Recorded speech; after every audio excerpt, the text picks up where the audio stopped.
Hi everyone, my name is Heather. I'm a speech and language pathologist with Great Speech. Today I'm going to talk to you about carryover activities that you can do at home for articulation and phonological skills. So I will be sharing with you a short PowerPoint with some activity ideas and discussing a little bit about why carryover is important. So what is carryover? So when we say that, we're talking about carrying over the skills that your child learned during speech therapy sessions into their everyday life and conversation. So, this is a necessary step for your child to be independent of the speech language pathologist. This is a step that the speech therapist can't really do.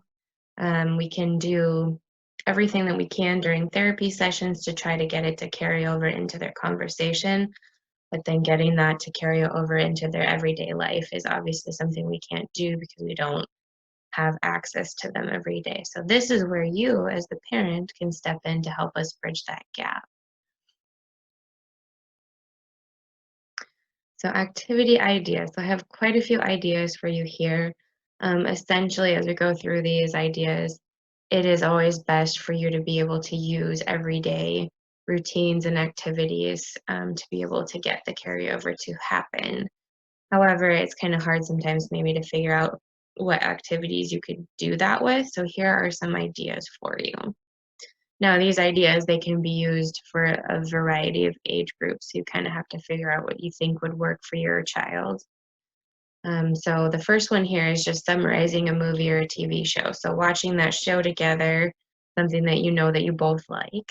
And then afterwards, you're going to talk about it. You're going to have them summarize to you what you saw, and then maybe even ask them some questions like, what did you like about that episode or that movie, or what didn't you like? You can also have your child create a story. It could either be orally or written. Sometimes I like to use like story cubes where you roll the dice and it gives you different things to talk about. You could come up with a word list and you could incorporate as many words as possible with their target speech sound.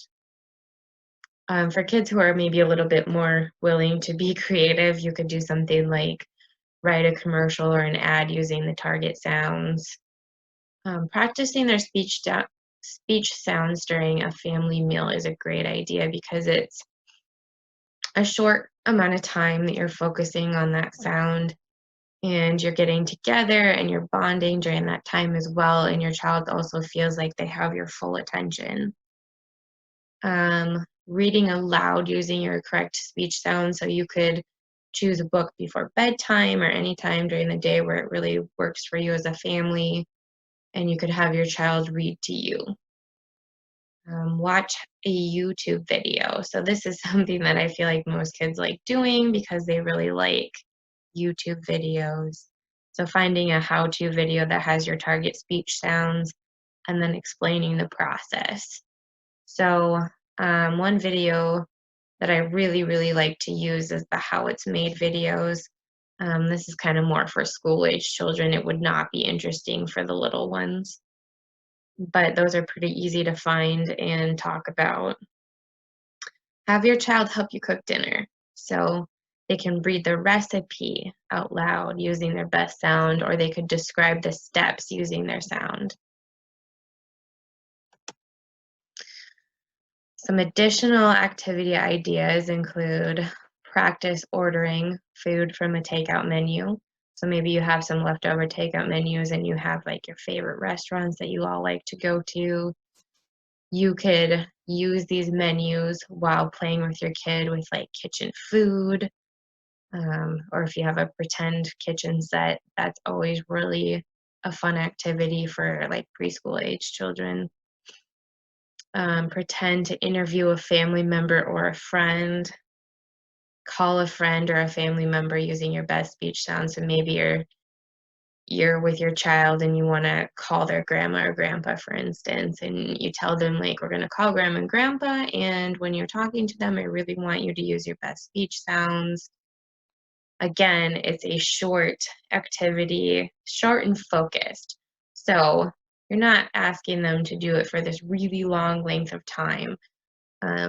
But the idea is that the more you do that, the more you pick these little chunks of time or activities, that the more it's going to carry over into their everyday speech. Another activity that you can do, and this is more appropriate for school-age children, is to compare and contrast. So you could compare and contrast maybe like their favorite famous people, characters that you read about in a story, or just like choosing two nouns to compare and contrast. So like for instance, you could do fruit items or vegetables or anything where there are some items that have some similarities and differences. Conversational activities are always great too. So I personally like to use would you rather questions during therapy sessions just because lots of times you get funny and weird answers from your children. It's pretty easy to Google fun conversation starters as well. Lots of times I'll do themed ones for the seasons or maybe a holiday, and you get a lot of good conversation that way as well. Playing a board game is another really great option. So, in our age of technology, we don't typically play board games probably as often anymore, but they're really great for using correct speech when you're taking turns. Um, so you could probably do this with maybe games on your iPad or your TV as well, but I think it would probably be a little bit more difficult. And then another idea is just practicing using your speech while driving in the car. So lots of times we're like bringing kids to short drives or on short drives to activities. So maybe like a 5 to 10 minute drive, you can use that time to practice using really good speech. Again, for carryover activities, I would recommend maybe focusing on one sound at a time to start out with. If your child has a long list of sounds, as they get more independent and feel more comfortable, you can start focusing more on all of the sounds together. So, one really great thing that you can do at this time that's really helpful for both you and the speech therapist is to monitor using a chart like this one. So this is an example of a chart. There are so many different ones out there that you could use. I'm sure your speech therapist could provide you with one. This particular chart comes from a website called thedabblingspeechy.com. I believe that this PDF is a free one that you can get. I found this chart on her website, so it may or may not be for purchase.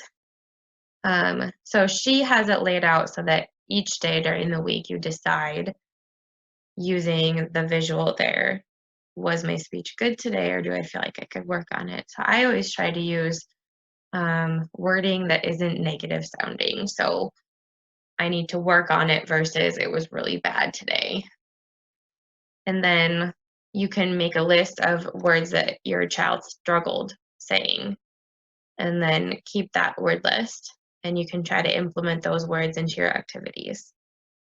And then on the side over here where the chart is, you're going to write down how many were correct and how many were incorrect. So you can use a plus mark for a correct sound and a negative for an incorrect sound.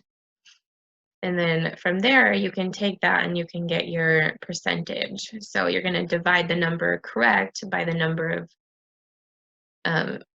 incorrect or the total amount. And then for accuracy, what we're looking for is 80 to 100% because this would be considered mastery of a sound. And this is what research says is considered mastery. And then you should be able to hear that in their conversational speech and their intelligibility should be improved at this point. So carryover is definitely a really important process in speech therapy and something that you can help implement at home. This is a topic where I would say ask your speech therapist if you have any questions or concerns or maybe if you need some additional resources. So This is, again, not an exhaustive list of activity ideas, but some ideas to get you started, and I hope you find some of these useful and easy to implement in your family. Thank you for listening.